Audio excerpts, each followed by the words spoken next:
दोस्तों, new ऑरलिन्स 1988। Film की शुरुआत में हमें एक शख्स दिखाया जाता है जिसका नाम रॉय है। वो एक हॉस्पिटल में बैठा है। डॉक्टर उसे बता रहा है कि तुम्हारी एक्सरे रिपोर्ट आई है और ज़्यादा शराब और सिगरेट पीने की वजह से तुम्हारे लंग्स खराब हो गए हैं, तुम्हें लंग्स कैंसर है। तभी रॉय वहाँ से उठ के चला जाता है। डॉक्टर उसे रोकता है, फिर भी वो नहीं रुकता। फिर वो अपनी कार में जाके बैठता है और ड्राइव करने लगता है।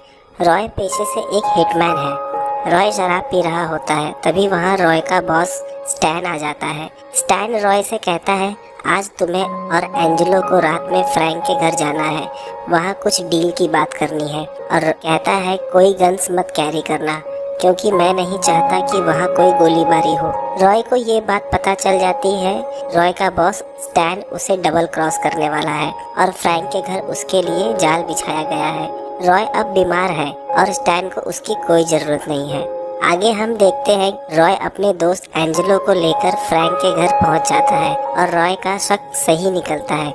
वहां पहले से ही रॉय का इंतजार हो रहा है। फ्रैंक एंजेलो को जान से मार देता है और रॉय फिर फ्रैंक को गोली मार देता है। रॉय देखता है फ्रैंक के घर में एक लड़की चेयर से बंधी है। उस लड़की का नाम रॉकी होता है। रॉकी एक एस्कॉर्ट सर्विस के लिए काम करती है।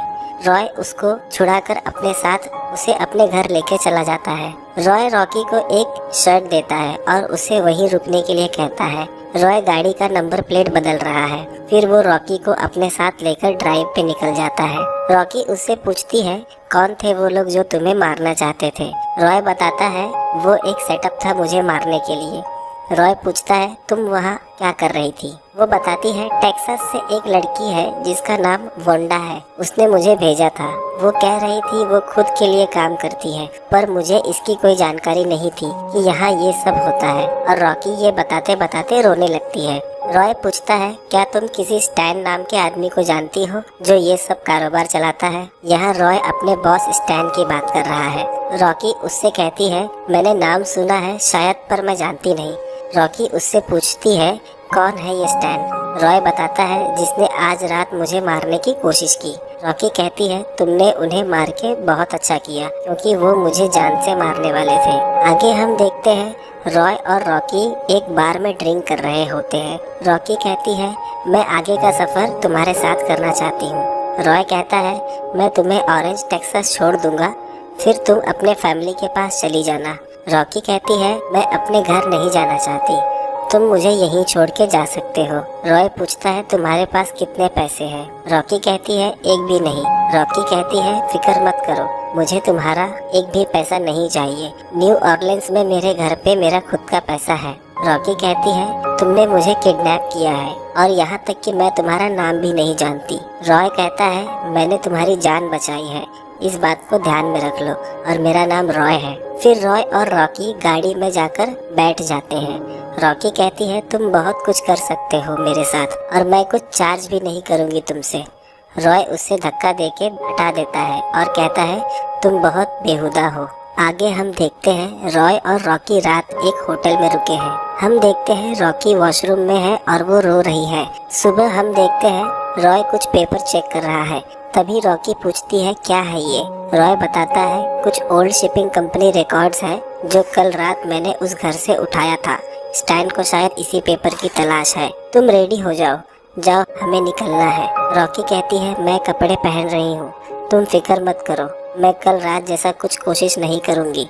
रॉय उसकी बातें सुनकर गुस्सा हो जाता है और वो कहता है, मैं तुम्हें यहीं छोड़कर जा रहा हूँ। फिर रॉय की तबीयत बिगड़ने लगती है और रॉकी देखती है रॉय के मुंह से खून आ रहा है। रॉकी रॉय को पानी लाकर देती है। आगे हम देखते हैं रॉकी और रॉय कार में है। रॉकी कहती है, कार को ऑरेंज में रोक देना, मुझे किसी से पैसे लेने हैं। रॉय गाड़ी रोकता है और देखता है सामने एक 4 साल की लड़की खड़ी है और घर में से एक गन शॉट सुनाई देता है और रॉकी भागती हुई आ रही है। रॉकी उस बच्ची को गोद में उठाती है और कार में आकर बैठ जाती है और रॉय को गाड़ी भगाने के लिए कहती है। रॉय उससे पूछता है, कौन है ये? रॉकी बताती है, ये मेरी सिस्टर है। रॉय कहता है, गोली किस पे चली? रॉकी ने कहा, मैंने अपने स्टेप डैड पे चलाया था। रॉय कहता है, लेकिन ये किडनैपिंग है। रॉकी कहती है, आज से इसकी देखभाल मैं करूँगी। आगे हम देखते हैं रॉय और रॉकी एक होटल में रुके हैं। रात का वक्त है। रॉकी रॉय से पूछती है तुम्हारी उम्र कितनी है। रॉय बताता है 40 साल। रॉकी बताती है मैं 19 की हूँ। रॉकी कहती है तुम हमें यहीं छोड़कर जाना चाहते हो तो कोई बात नहीं। रॉय कहता है जाकर सो जाओ, इसके बारे में हम कल सुबह बात करेंगे। हम आगे देखते हैं रॉय और रॉकी बीच पर है। रॉकी अपनी छोटी सिस्टर के साथ काफी एंजॉय कर रही है। रॉकी रॉय का धन्यवाद करती है कि रॉय ने उन्हें अपने साथ रखा। फिर वो बीच से चले जाते हैं। दूसरे दिन रॉय न्यूज़पेपर पढ़ रहा होता है, तभी देखता है कि रॉकी के स्टेप डैड को गोली लगने से उसकी मौत हो गई है और रॉकी ने झूठ बोला था कि टिफनी उसकी बहन है। टिफनी रॉकी की बेटी होती है। रॉय ये देखने के बाद गाड़ी निकाल के होटल से चला जाता है। हम देखते हैं रॉय अपनी पुरानी गर्लफ्रेंड से मिलने गया है। उसको रॉय बताता है कि कुछ दिनों में वो कैंसर से मरने वाला है। वो कहती है सबको एक दिन मरना ही है। बहुत पहले उसने रॉय को छोड़ दिया था क्योंकि रॉय शराब का आदी हो चुका था। यहाँ हम देखते हैं रॉय के जाने से रॉकी काफ़ी दुखी है और वो रो रही है। रॉकी होटल की रिसेप्शनिस्ट से कहती है कि मेरी बहन पे नज़र रखना, मैं आज काम से बाहर जा रही हूँ, रात तक आ जाऊँगी। हम देखते हैं रॉय वापस होटल आ गया है।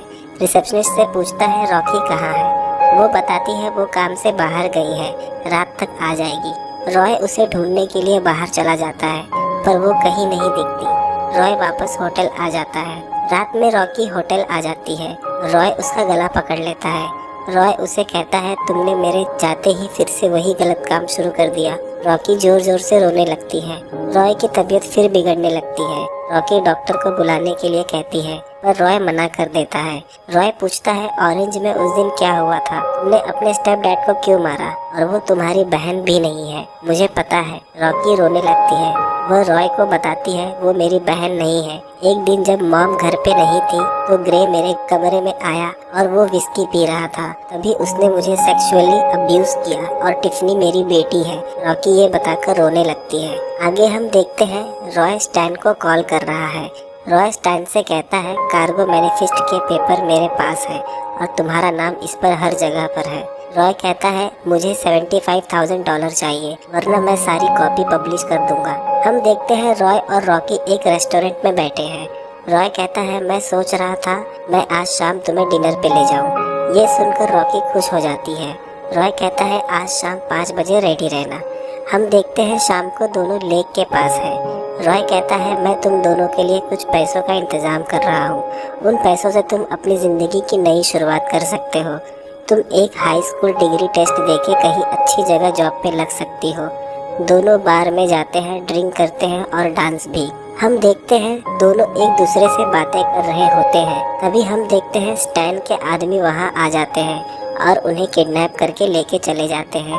अगले सीन में हम देखते हैं रॉय चेयर से बंधा हुआ है और उसे काफ़ी मारा गया है। तभी वहाँ स्टैन की गर्लफ्रेंड आ जाती है और रॉय को छुड़ा देती है और कहती है वो लोग फिर आते होंगे, तुम यहाँ से चले जाओ। रॉय दूसरे कमरे में देखता है रॉकी बिना कपड़ों के टेबल पर है। रॉकी के साथ गैंग रेप हुआ था। रॉकी के शरीर पे काफ़ी चोट के निशान होते हैं और रॉकी को बुरी तरह से पीटा गया था जिससे उसकी मौत हो गई है।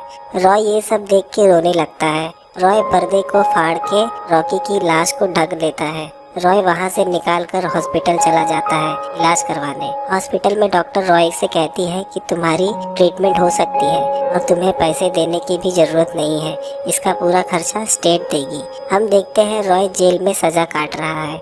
उसके बाद से हमें 20 साल के बाद का वक्त दिखाया जाता है। हम देखते हैं रॉय बूढ़ा हो गया है और वो एक सिंपल लाइफ जी रहा है। तभी दरवाजे पे एक दस्तक होती है। रॉय दरवाज़ा खोलता है। दरवाजे पे एक लड़की होती है जो कहती है मैं रॉय को ढूंढ रही हूँ। रॉय उसे अंदर आने के लिए कहता है। वो टिफनी थी, रॉकी की बेटी। रॉय ने पूछा तुमने मुझे कैसे ढूंढा। टिफनी ने कहा मुझे होटल की उस लेडी ने तुम्हारा नाम बताया। टिफनी रॉय को एक फोटोग्राफ देती है जिसमें तीनों होते हैं। टिफनी पूछती है मेरी सिस्टर मुझे क्यों अकेला छोड़कर चली गई थी। रॉय कहता है वो तुम्हारी माँ थी। टिफनी रोने लगती है। रॉय कहता है उसने तुम्हें कभी अकेला नहीं छोड़ा, उसका एक्सीडेंट हो गया था इसीलिए वो तुम्हारे पास नहीं आ पाई। रॉय भी इमोशनल हो जाता है रॉकी को याद करके। फिल्म के अंत में हम देखते हैं रॉय तूफान में बीच पर निकल जाता है और उसकी इमेजिनेशन में वही रॉकी का हंसता चेहरा दिखता है।